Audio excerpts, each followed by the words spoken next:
Hello everyone, सादर जय जिनेंद्र।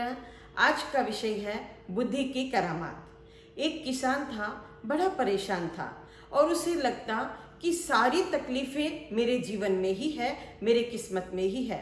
क्योंकि घर में माँ तो थी, बड़ा खुश था माँ को देखकर, लेकिन माँ की आंखों में रोशनी नहीं थी।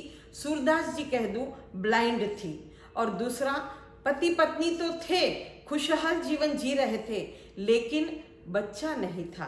और तीसरी तकलीफ थी, गरीबी मार रही थी। अब वह सोचता कि एक नहीं, दो नहीं, तीन तीन प्रॉब्लमों को झेलते हुए मैं कैसे जीवन जीऊं। फिर भी स्वावलंबी था और जैसे तैसे अपना जीवन जी रहे थे तीनों। एक बार की बात, खेती इत्यादि का काम करके वृक्ष के नीचे चिलचिलाती धूप में दोपहर में जैसे ही खाना खाने बैठा, पसीने से तरबतर तो था ही, लेकिन खाने का बक्सा जैसे ही खोलता है बंधुगण और उसमें देखता है सूखी बासी रोटी एक में और एक में पानी था। वह लगा लगा कर खाने लगा पानी से रोटी को, लेकिन मन ही मन सोचने लगा कि देखो, मुझे ये बासी रोटी तो खाने को मिल रही है, लेकिन पता नहीं मेरी पत्नी और माँ को क्या मिला होगा, क्या उन्होंने खाया होगा।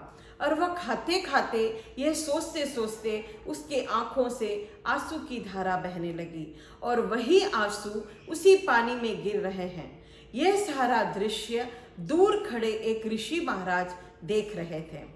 उन्होंने सोचा कि हो न हो इस किसान के कोई न कोई बड़ी तकलीफ है, वरना खाना खाते समय यह रोता नहीं। वह पास आते हैं और कहते हैं, वत्स, क्या कर रहे हो? जो जीवन में जरूरी कार्य है, जो भी काम हम करते हैं सिर्फ खाने के लिए करते हैं, और उस समय भी तुम रो रहे हो। तब किसान ने कहा, खड़ा हुआ और कहा नमस्ते कहते हुए कि मेरे पास ये आधी रोटी तो मैंने खा ली है, आधी रोटी और बची है, आप ले आइए और तृप्त हो जाइए। लेकिन ऋषि महाराज ने कहा, जी नहीं, मुझे कुछ नहीं चाहिए, बस मैं ये देख रहा था तुम्हारे आंखों से आंसू क्यों बह रहे हैं, तुम्हें बताना होगा। तब उन्होंने आनाकानी की और किसान ने कहा, रहने दीजिए, कोई बात नहीं, मेरी तकलीफ है, मैंने कोई ऐसे कर्म किए हैं, ऐसा कोई पाप किया है जिसे मुझे भुगतना पड़ रहा है। लेकिन ऋषि महाराज ने कहा, देखो, हो सके तो मेरा एक वरदान तुम्हें देने के लिए मैं तैयार हूं, तुम मांगो, जो कुछ मांगना चाहते हो, बताओ अपनी तकलीफ क्या है। तब सारी आप बीती किसान उस ऋषि महाराज को बता देते हैं।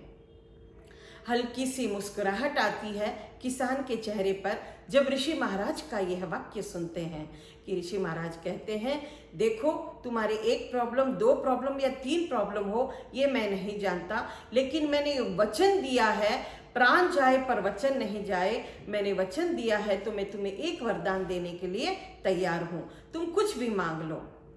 यह सुन किसान ने सोचा कि क्यों नहीं गरीबी दूर हो जाए, यह मांग लूं। लेकिन फिर भी ये मन बड़ा चंचल है। वह थोड़ा थोड़ा घर जाने को सोचता है और थोड़ा समय ऋषि महाराज से मांगता है कि मैं माँ और पत्नी से भी पूछकर आता हूँ। घर जाकर माँ को जब ये बात पता चली तो माँ ने कहा, रे बेटा, मैंने तुम्हें जन्म दिया है, 9 महीने अपने गर्भ में रखा है, लेकिन मैं तुम्हें देख नहीं पाती, मेरे मन में भी तड़प है मैं तुम्हें देख पाऊँ। मेरे लिए ऋषि महाराज से मेरी आंखों में रोशनी मांग ले। लेकिन पत्नी ने जवाब दिया, उत्तर दिया वहां से अंदर से कि खबरदार जो तुमने और कुछ मांगा, क्योंकि त्योहारों पर और कभी भी जब बच्चे किलकारियां करते हैं आस पड़ोस के, तो मेरे भी मन में होता है कि मुझे भी बच्चे चाहिए, और तड़प होती है मेरे भी जब किलकारियां सुनती हूँ और आस पड़ोस में बांझ बांझ शब्द सुनकर मेरे कान पक से गए हैं, तो मेरे लिए तुम बच्चा जरूर मांगना। अब किसान धर्म संकट में पड़ गया। सोचने लगा कि पहले ही गरीबी दूर मांग लेता तो अच्छा होता। कोई बात नहीं, असमंजस में पड़ गया और बाहर निकला घर से। ऋषि महाराज के पास जाते जाते समय रास्ते में एक बालक मिला। एक बालक से मुलाकात हुई और उसको वह अच्छी तरह से जानता था।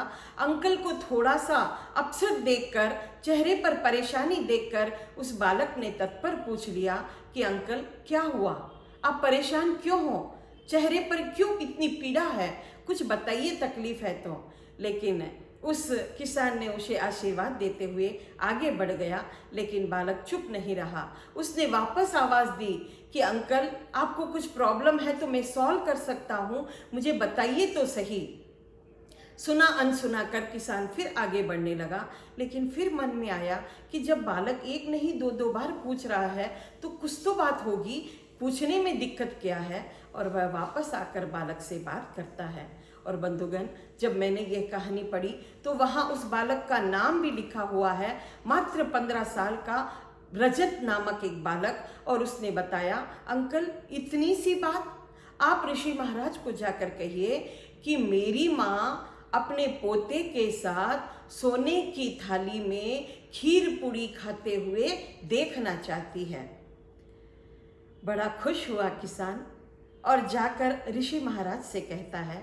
तो ऋषि महाराज भी समझ गए कि हो न हो बुद्धि की करामात है, और एक नहीं, दो नहीं, तीन जो प्रॉब्लम थी पूरी सॉल्व हो गई। अपनी माँ पोते के साथ, माँ की आंखें आई तब वो पोते को देखेगी, और पोता कब आएगा, जब किसान के बच्चा होगा। और खीर पूड़ी सोने की थाल में कब होगा, जब पैसा आएगा।